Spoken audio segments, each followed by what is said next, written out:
Hello and नमस्कार दोस्तों, स्वागत है आपका इंस्टीट्यूट ऑफ माही सर के चैनल पर। इस चैनल पर हम पढ़ रहे हैं पॉलिटी एनसीईआरटी और हम 7 क्लास के एनसीईआरटी पढ़ रहे हैं। 7 क्लास के एनसीईआरटी में हमने यूनिट फर्स्ट जो है वो पढ़ ली कि लोकतंत्र में समानता, भारतीय लोकतंत्र में समानता, और उसका जो फर्स्ट अध्याय है समानता यानी इक्वलिटी, वो भी हमने पढ़ लिया।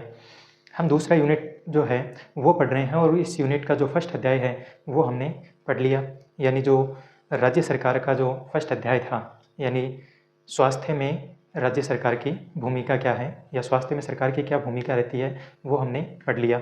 आज जो हमारा चैप्टर है वो इसी यूनिट का यानी राज्य सरकार का ही दूसरा चैप्टर है कि राज्य शासन कैसे काम करता है, राज्य का जो शासन है वो किस तरीके से अपना काम करता है। तो सबसे पहले मैं चैप्टर का नाम लिख देता हूँ कि राज्य शासन है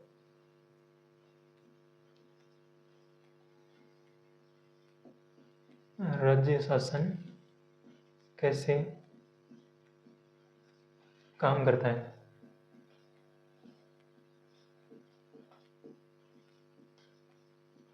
आज का जो चैप्टर है वो यही है हमारा, राज्य शासन कैसे काम करता है, यानी राज्य जो है वो किस प्रकार से अपना काम करता है।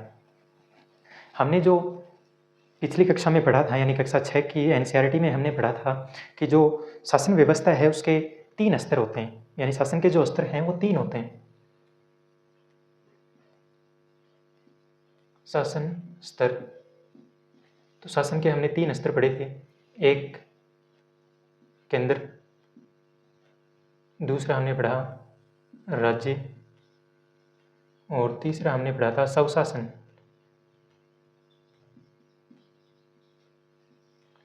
यानी दो तो हमारे ओरिजिनल जो कॉन्स्टिट्यूशन था उसमें मौजूद थे पहले से ही, केंद्र और राज्य, और बाद में हमने 73 और 74 अमेंडमेंट करके यानी संविधान में संशोधन करके जो स्वशासन है उसे हमने तीसरा स्तर बनाया शासन का। अब देखो, केंद्र जो है उस पर हमने कम चर्चा की अभी, यानी इस पर चर्चा हुई नहीं है, कम ही चर्चा हुई है। स्वशासन जो है इसमें हमने पढ़ी पंचायत के बारे में कि पंचायती राज, इसके बारे में हमने पढ़ लिया। और पंचायती राज में भी आपने अलग अलग पढ़ा इसको कि ग्राम के स्तर पर है वो कैसे काम होता है। फिर ब्लॉक के स्तर पर हमने पढ़ा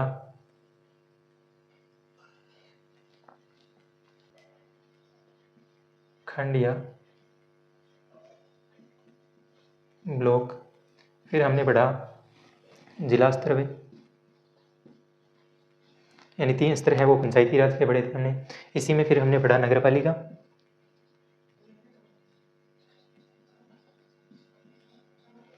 या नगर परिषद, सॉरी नगर निगम।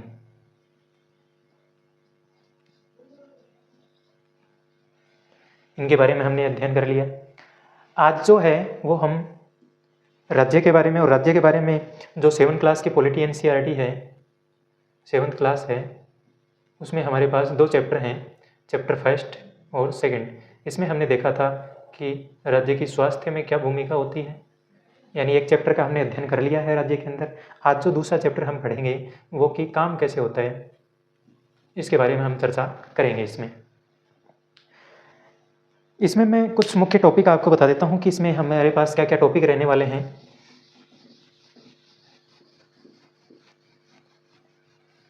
कि राज्य शासन कैसे काम करता है, इसके अंदर हम पढ़ेंगे कि फर्स्ट विधायक कौन होता है,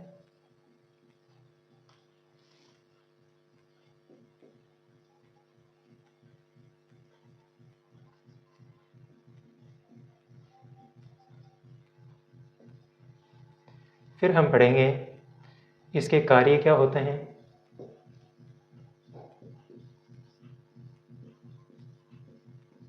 इसके कार्य क्या हैं, फिर हम पढ़ेंगे इसका कार्य क्षेत्र,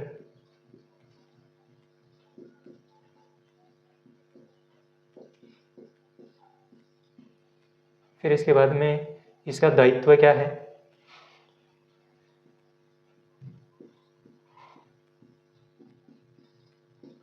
दायित्व या कर्तव्य।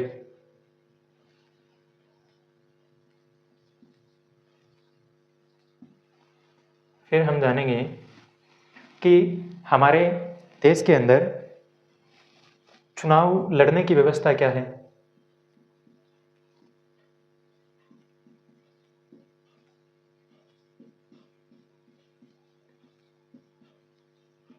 यानी कौन कौन चुनाव है वो लड़ सकता है। इसके बाद में हम चर्चा करेंगे चुनाव के प्रकार। चुनाव के प्रकार कितने होते हैं। इसके बाद में हम बात करेंगे कि सीटें।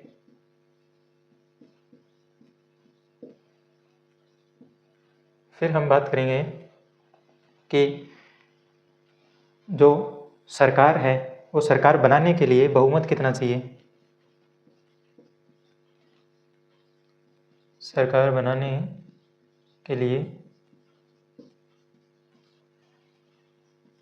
कितना बहुमत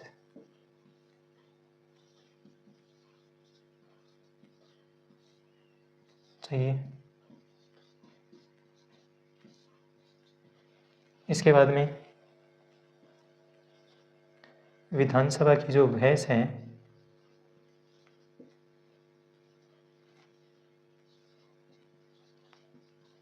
उसकी हम चर्चा करेंगे कि विधानसभा में जो बहस होती है वो क्या होती है।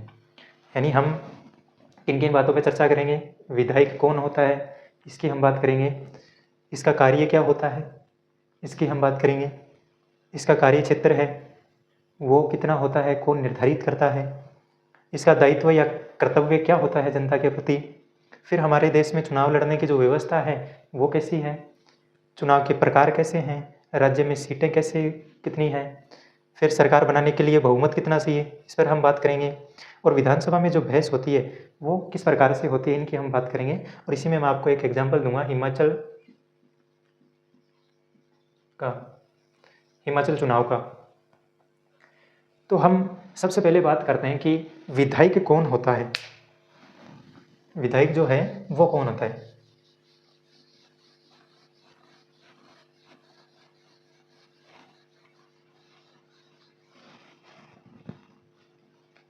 सबसे पहले हमारे पास है विधायक। अब देखो जो विधायक जो शब्द है वो हम दो लोगों के लिए प्रयोग में ले सकते हैं। किन किन के लिए। तो एक तो होता है जो आपने सुना होगा MLA। एक हम प्रयोग में ले सकते हैं MLC। इन दोनों के लिए हम प्रयोग में ले सकते हैं। अब MLA और MLC क्या होता है। MLA का मतलब होता है मेंबर ऑफ लेजिस्लेटिव असेंबली, या फिर आप सीधा सीधा कहें तो विधानसभा सदस्य। विधानसभा सदस्य member of legislative assembly. MLC का मतलब होता है मेंबर ऑफ लेजिस्लेटिव काउंसिल। यानी एक जो विधान मंडल होती है राज्य के अंदर, उस विधान मंडल के अंदर दो सदन हो सकते हैं।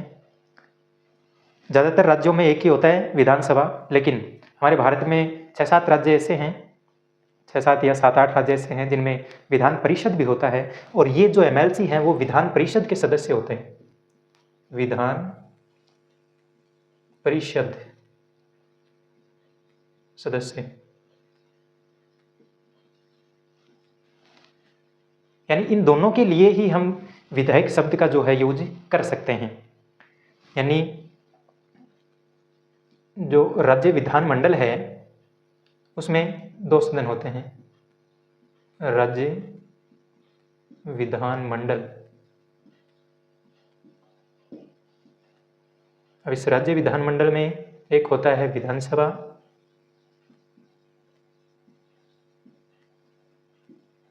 और एक होता है विधान परिषद।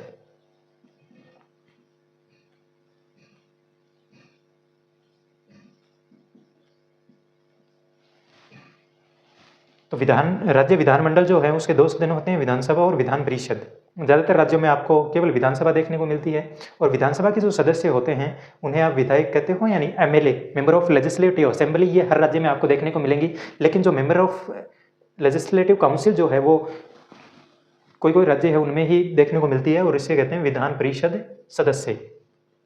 इसकी हम तुलना करें केंद्र से कि जो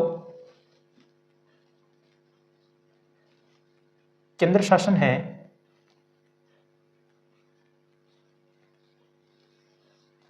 वहां पर केंद्र विधानमंडल जो है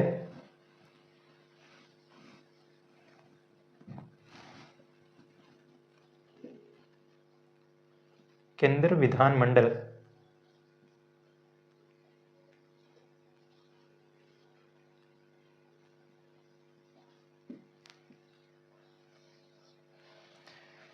इसमें भी आपको दो सदन देखने को मिलते हैं। जैसे एक होता है इसमें लोकसभा,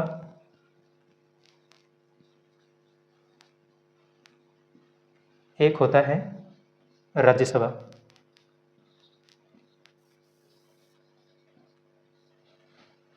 एक तो लोकसभा होता है, एक राज्यसभा होता है।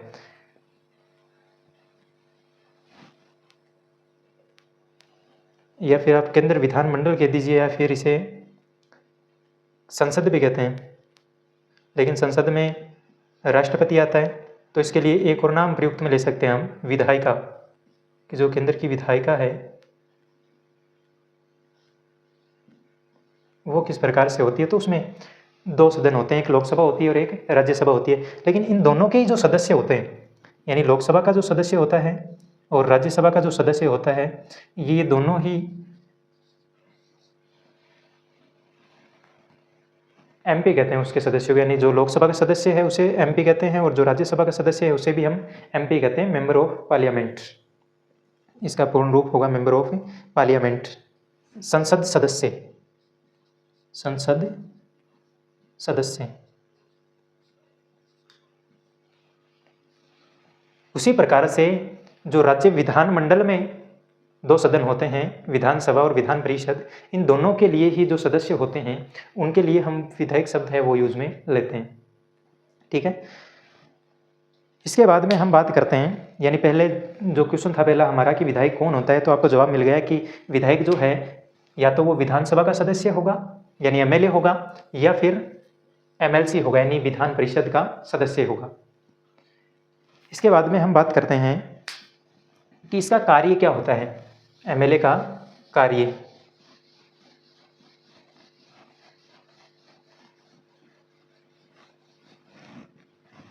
यानी एक जो एमएलए हैं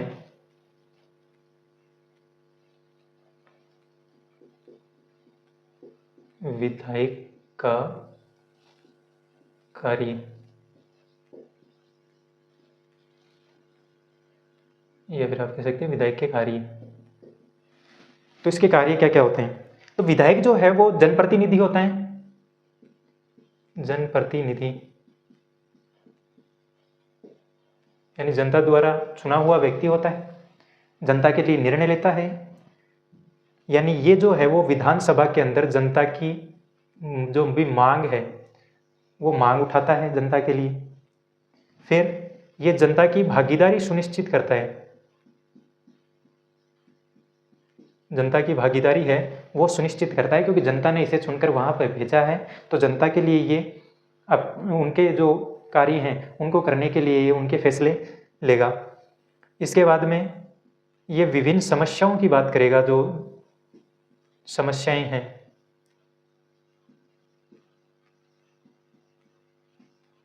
विभिन्न समस्याओं की ये बात करेगा।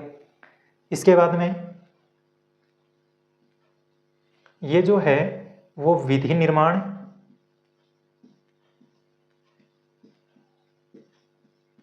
विधि निर्माण का कार्य करेगा। यानी ये इसके कार्य होते हैं, ये जनता की मांग रखेगा, उनकी भागीदारी सुनिश्चित करेगा, उनकी विभिन्न समस्याओं पर चर्चा करेगा, और विधि निर्माण का जो कार्य है वो भी किसका होता है, विधायक का ही होता है। इसका कार्य क्षेत्र क्या होता है? दूसरा जो क्वेश्चन है कि कार्य क्षेत्र, कार्य क्षेत्र जो है वो क्या है? तो इसका जो कार्य क्षेत्र निर्धारित जो करता है वो करता है परिसीमन आयोग। परिसीमन आयोग। ये परिसीमन आयोग जो है वो विधायक का जो कार्य क्षेत्र है वो निर्धारित करता है। डिलिमिटेशन कमीशन कहते हैं इसे, और यही जो है इसका कार्य क्षेत्र है वो निर्धारित करता है।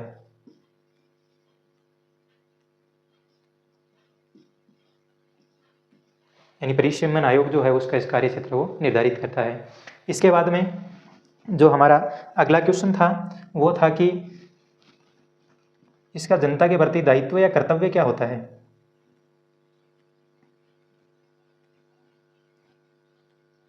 दायित्व या कर्तव्य।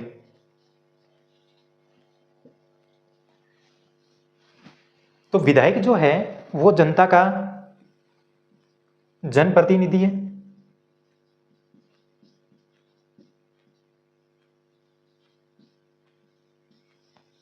और जनप्रतिनिधि होने के साथ ये लोक कल्याण के लिए कार्य करेगा। यानी लोक कल्याण के लिए जो है ये कार्य करेगा। लोक कल्याण के लिए क्या क्या कार्य हो सकते हैं, तो जनता की जो आधारभूत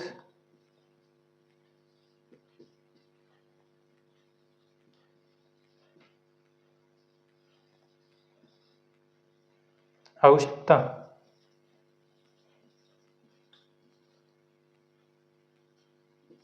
उनको पूरा करेगा। जनता की आधारभूत आवश्यकता क्या क्या हो सकती हैं, तो जनता की जो आधारभूत आवश्यकता है वो हो सकती हैं कि उन्हें स्वच्छ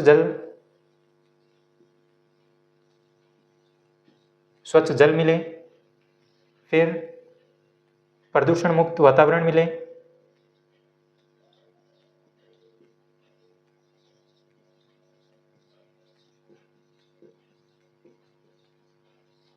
प्रदूषण मुक्त वातावरण, अच्छा भोजन या पर्याप्त भोजन, शिक्षा, स्वास्थ्य, ये जो हैं वो जनता की आधारभूत आवश्यकताएं हैं। इनको पूरा करना इस विधायक का जो है वो कर्तव्य या इसका दायित्व जो है वो होता है। इसके बाद में हम आगे चर्चा करें कि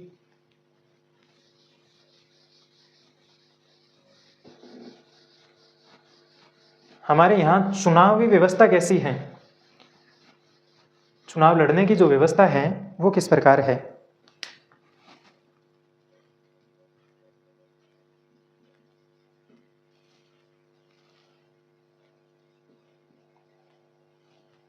चुनाव व्यवस्था, तो ये जो चुनाव व्यवस्था है वो हमारे यहाँ बहुदलीय है।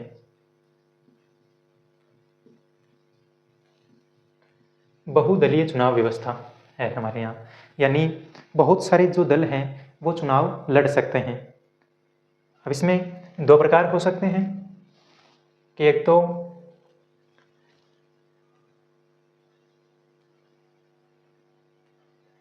दलों से उम्मीदवार आते हैं,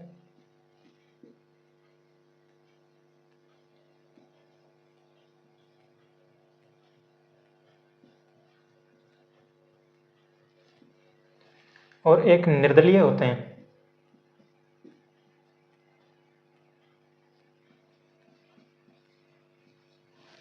यानी एक तो दलीय उम्मीदवार होते हैं या एक निर्दलीय उम्मीदवार होते हैं। ये जो है वो किसी एक विशेष क्षेत्र से चुनाव लड़ते हैं, जैसे उस क्षेत्र में कोई जो है वो किसी पार्टी का है, दल का मतलब पार्टी, कि यहाँ पर जो है वो किसी पार्टी का जो सदस्य है वो चुनाव लड़ सकता है। जैसे कोई बीजेपी का कैंडिडेट है, भारतीय जनता पार्टी का, कोई आईएनसी का है, इंडियन नेशनल कांग्रेस का है, कोई बीएसपी का है, बहुजन समाज पार्टी, कोई आम आदमी पार्टी का है, कोई अदर्स यानी अदर पार्टी से है, और कोई जो है वो निर्दलीय भी होता है, यानी वो किसी पार्टी से संबंधित नहीं होता है। यानी ये जो है इस प्रकार की हमारे देश में जो चुनावी व्यवस्था है वो है।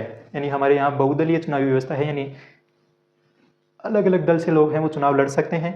यानी दलों से बहुत सारे उम्मीदवार आते हैं और बहुत सारे उम्मीदवार हैं वो निर्दलीय भी चुनाव लड़ सकते हैं। जैसे मैंने बताया बीजेपी से कोई लड़ सकता है, कांग्रेस से, कोई बीएसपी से, कोई आम आदमी पार्टी से, कोई अदर पार्टी से हो सकता है, और कोई जो बिना पार्टी के होता है वो निर्दलीय होता है, यानी उसे निर्दलीय कहते हैं।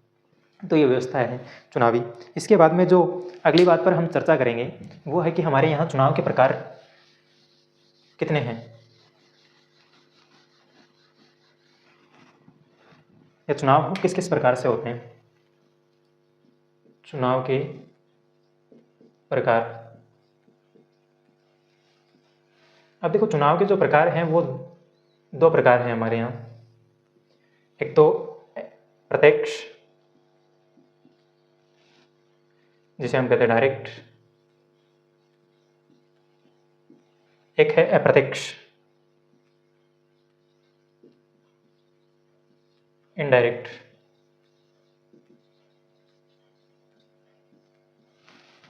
यानी चुनाव के दो प्रकार हैं।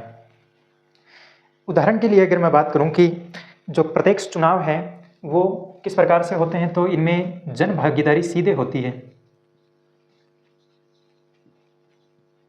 जन भागीदारी यानी डायरेक्ट जनता द्वारा चुनाव होता है, वो प्रत्यक्ष चुनाव होता है। और अप्रत्यक्ष जो चुनाव है इसमें जन भागीदारी है वो जन भागीदारी सीधे नहीं होती।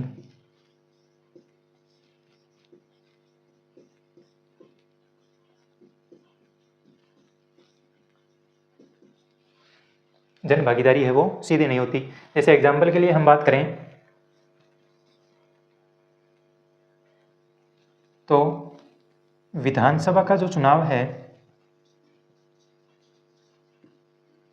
वो डायरेक्ट होता है, यानी इसमें जन भागीदारी है वो डायरेक्ट जनता चुनती है। यानी विधायक का जो चुनाव है उसमें डायरेक्ट जनता द्वारा वोट डाले जाते हैं और वही जो है कैंडिडेट को चुनती है, और फिर वो विधानसभा सदस्य, यानी उस क्षेत्र से अगर वो जीत जाता है तो वो विधानसभा का सदस्य है वो बन जाता है। एक अगर हम बात करें लोकसभा, तो लोकसभा का जो चुनाव है वो भी प्रत्यक्ष रूप से ही होता है, यानी एमपी जो है उनका चुनाव भी, उनके चुनाव में भी जनता जो है वो डायरेक्ट भाग लेती है। अब इधर बात करें हम कि इनडायरेक्ट अप्रत्यक्ष चुनाव किसका होता है, तो राज्यसभा। यहाँ पर हम बात करें, एक तो होता है राज्यसभा, यानी राज्यसभा का जो चुनाव है वो अप्रत्यक्ष रूप से होता है। इसके बाद में एक होती है, अगर किसी राज्य में विधान परिषद है तो विधान परिषद का जो चुनाव है, यानी विधान परिषद के जो मेंबर हैं वो भी अप्रत्यक्ष तरीके से ही चुने जाते हैं, यानी उनके लिए भी अप्रत्यक्ष चुनाव की जो प्रक्रिया है वो ही होती है। अब मैं आपसे एक क्वेश्चन पूछूं कि राष्ट्रपति का जो चुनाव है वो किस प्रकार से होता है, और राज्यपाल का जो चुनाव है वो किस प्रकार से होता है। यानी आप राज्यपाल और राष्ट्रपति दोनों की चुनाव की प्रक्रिया है वो बता सकते हो। देखो जो राष्ट्रपति है इसका अप्रत्यक्ष रूप से चुनाव होता है, राष्ट्रपति को अप्रत्यक्ष रूप से चुना जाता है, यानी दोनों जो सदन हैं, लोकसभा और राज्यसभा और विधानसभा के जो सदस्य हैं, निर्वाचित सदस्य, वो राष्ट्रपति का जो चुनाव है वो करते हैं, अप्रत्यक्ष रूप से होता है, यानी जनता है वो डायरेक्ट भाग नहीं लेती है। यानी विधान परिषद के जो सदस्य हैं वो राष्ट्रपति के चुनाव में भाग नहीं लेते हैं। और राज्यपाल जो है इसका चुनाव नहीं होता है, ये मनोनीत किया जाता है।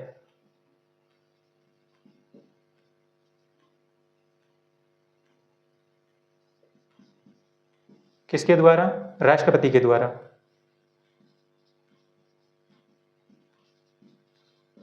राष्ट्रपति है वो इसको मनोनीत करता है। अच्छा, राष्ट्रपति अकेला इसे मनोनीत नहीं करता है, वो संबंधित स्टेट जो है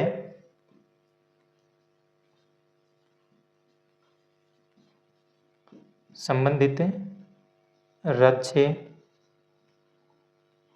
के सीएम से बातचीत करके, यानी संबंधित जो राज्य है, यानी किसी भी राज्य के अंदर जो राज्यपाल का चुनाव, राज्यपाल को मनोनीत करना है, उस राज्य के मुख्यमंत्री से बातचीत करके है राष्ट्रपति उसको मनोनीत करता है। ठीक है, तो राष्ट्रपति का जो चुनाव है वो अप्रत्यक्ष होता है, राज्यपाल का चुनाव नहीं होता है, मनोनीत किया जाता है। इसके बाद में जो अगला हमारा क्वेश्चन है वो है कि राज्य में जो सीटें हैं वो किस प्रकार से होती हैं।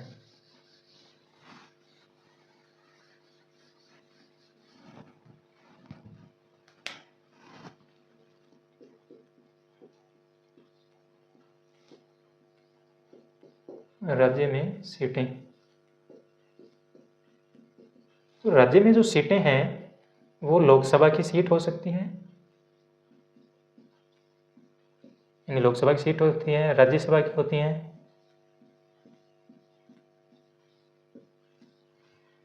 विधानसभा की होती हैं,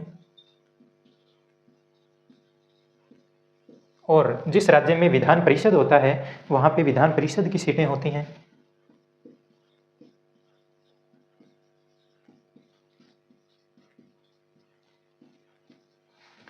एग्जाम्पल के लिए अगर मैं बात करूं राजस्थान की, तो राजस्थान में जो लोकसभा सीटें हैं वो हैं 25, राज्यसभा सीटें हैं वो हैं 10, और विधानसभा सीटें हैं वो हैं 200।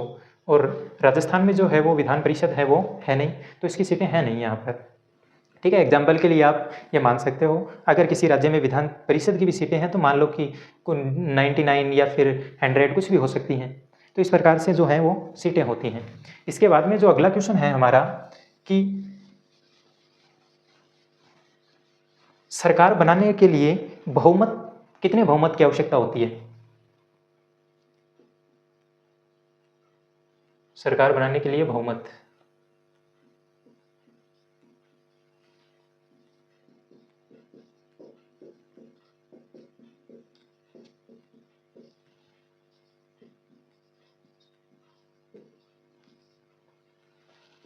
सरकार बनाने के लिए बहुमत कितना चाहिए आपको। तो देखो, सरकार बनाने के लिए 50% बहुमत +1, यानी आप 50% से ज़्यादा अगर सीटें किसी भी पार्टी को प्राप्त होती हैं, यानी किसी दल को भी 50% सीटों से ज़्यादा सीटें आती हैं, तो वो जो है उसके लिए बहुमत होता है, यानी वो सरकार बना सकता है।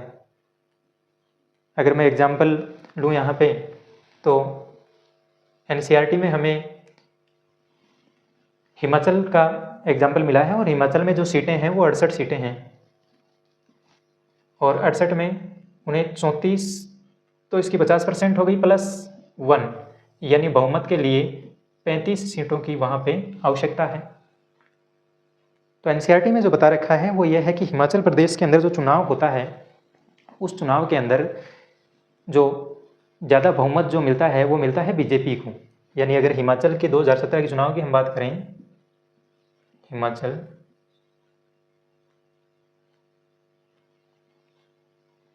चुनाव 2017, तो यहाँ पर कुल सीट 68, बहुमत के लिए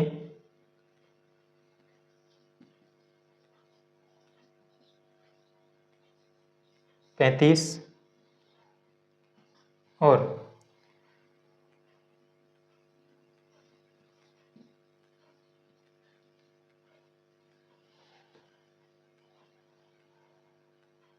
ज़्यादा सीटें प्राप्त दल, तो बीजेपी कितनी 44, यानी इनको जो है वो पूर्ण बहुमत मिल चुका है। बहुमत के लिए 35 सीटें चाहिए, यानी आधी सीटों से एक सीट ज़्यादा। अब इनको जो बहुमत मिल चुका है, पूर्ण बहुमत, तो इसके जो भी विधायक हैं, यानी ये जो 44 विधायक हैं, ये अपना बहुमत दल का नेता चुनेंगे, और इन्होंने जो नेता चुना वो चुना जयराम ठाकुर को, यानी इनका बहुमत दल का जो नेता है वो जयराम ठाकुर, जयराम ठाकुर को इन्होंने बहुमत दल का नेता चुना। अब इसे ये क्या बनेगा, मुख्यमंत्री, यानी जो भी बहुमत दल का नेता जो होता है वो सीएम बनता है। तो इसको जो नियुक्त करेगा वो इसको नियुक्त करेगा राज्यपाल। सीएम के लिए जो नियुक्त करता है, यानी इसकी नियुक्ति है वो कौन करता है? राज्यपाल करता है।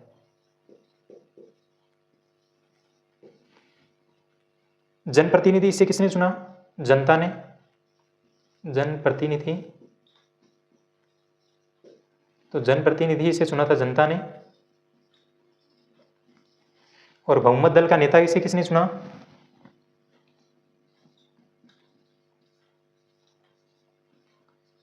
बहुमत दल का नेता तो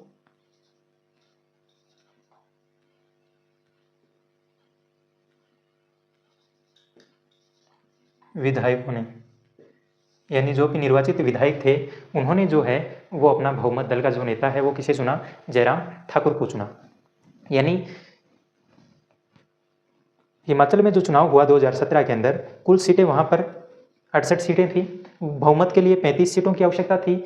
जो बीजेपी को पूर्ण बहुमत मिला वो मिली 44 सीटें, और 44 सीटें जैसे ही मिली मतलब इनको सरकार बनाने का अवसर मिला। और सरकार बनाने का अवसर मिला तो ये जो 44 विधायक जीते थे, इन 44 विधायकों ने अपना जो बहुमत दल का नेता चुना वो चुना जयराम ठाकुर को। यानी इसी व्यक्ति को जो है वो सीएम के लिए नियुक्त किया।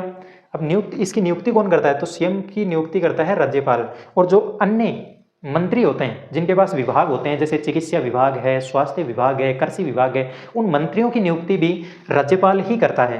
अगर मैं आपसे कहूँ कि पीएम की यानी प्राइम मिनिस्टर की जो नियुक्ति है वो कौन करता है? तो प्राइम मिनिस्टर की नियुक्ति करता है राष्ट्रपति। और अन्य जो मंत्री होते हैं उनकी नियुक्ति भी कौन करता है? राष्ट्रपति करता है। इसके बाद में अगला जो हमारा है वो है कि एक विधानसभा जो है उसमें बहस किस प्रकार से होती है?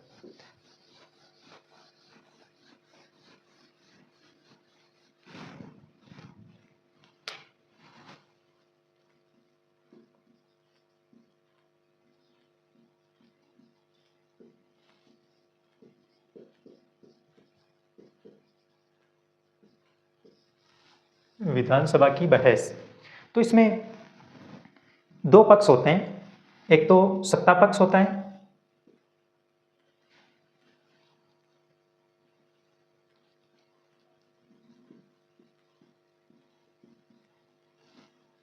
एक विपक्ष होता है।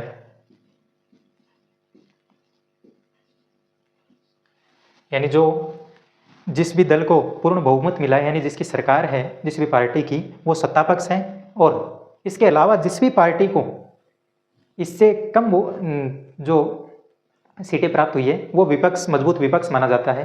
तो पक्ष और विपक्ष दोनों के बीच में किसी मुद्दे के, कोई भी मुद्दा या फिर कोई भी प्रस्ताव, इनके लिए बहस हो सकती है। किस प्रकार से बहस होती है?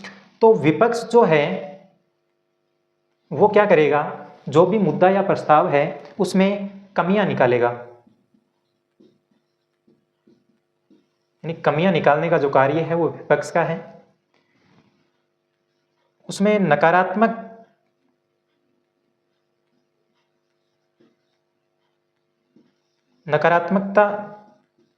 की बातें करेगा कि ये जो है वो प्रस्ताव या मुद्दा है, इसमें ये चीज़ें हैं वो बेकार हैं, या उसकी जो नकारात्मकता है वो प्रदर्शित करेगा।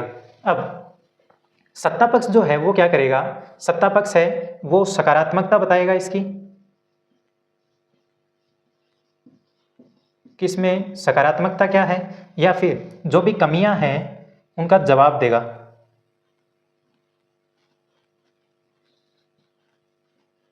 कमियों का जवाब विपक्ष देगा कि इसमें ये कमियां नहीं है और इसकी जो है पॉजिटिविटी क्या है।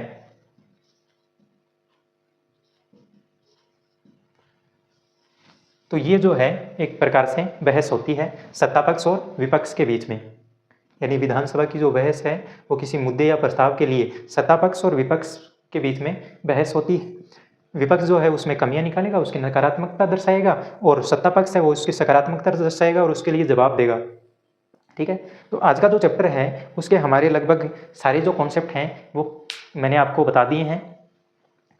इसके बाद में जो अगला हमारा चैप्टर रहेगा वो यूनिट जेंडर का रहेगा, जिसमें 2 चैप्टर हैं, यानी एक तो लड़के और लड़कियों के रूप में बड़ा होना और औरतों ने बदली दुनिया, वो हम आगे पढ़ेंगे। आज की जो क्लास है वो यहीं समाप्त होती है। इसमें जो भी आपको डाउट है वो आप कमेंट के माध्यम से पूछ सकते हैं, और इसके साथ साथ ही मैं आपको एक नई क्लास स्टार्ट करने जा रहा हूँ। यानी कल से जो है आपकी 2 क्लासें होंगी। एक तो है वो पॉलिटी की, यानी ये तो चल ही रही है पॉलिटी एनसीईआरटी की, यानी ये तो लगातार आती रहेगी। इसके अलावा राजस्थान में एक नई वैकेंसी है जेल प्रहरी की, अभी अभी आई है। मैं सोच रहा हूँ कि जेल प्रहरी की वैकेंसी के लिए हम जो है वो राजस्थान के इतिहास पर चर्चा करें, और राजस्थान के इतिहास की जो है वो मैं क्लासें हैं वो जल्दी स्टार्ट करने जा रहा हूँ। तो अगर आप चाहें तो यहाँ से पढ़ सकते हैं। यानी आपको जेल प्रहरी की जो हमारे राजस्थान इतिहास या कला संस्कृति में जो भी क्वेश्चन आएंगे वो किसी भी प्रकार से मैं जो पढ़ाऊँगा उनसे बाहर नहीं जाएंगे। तो आज की जो क्लास है इसके लिए मैं पर्टिकुलर वीडियो बनाऊंगा कि क्या क्या हम सिलेबस में पढ़ेंगे और क्या सिलेबस रहेगा, उसका कितने बजे क्लास रहेगी, ठीक है। तो वो हम एक अलग से वीडियो में मैं आपको बताऊंगा। आज की जो क्लास है वो यहीं, धन्यवाद।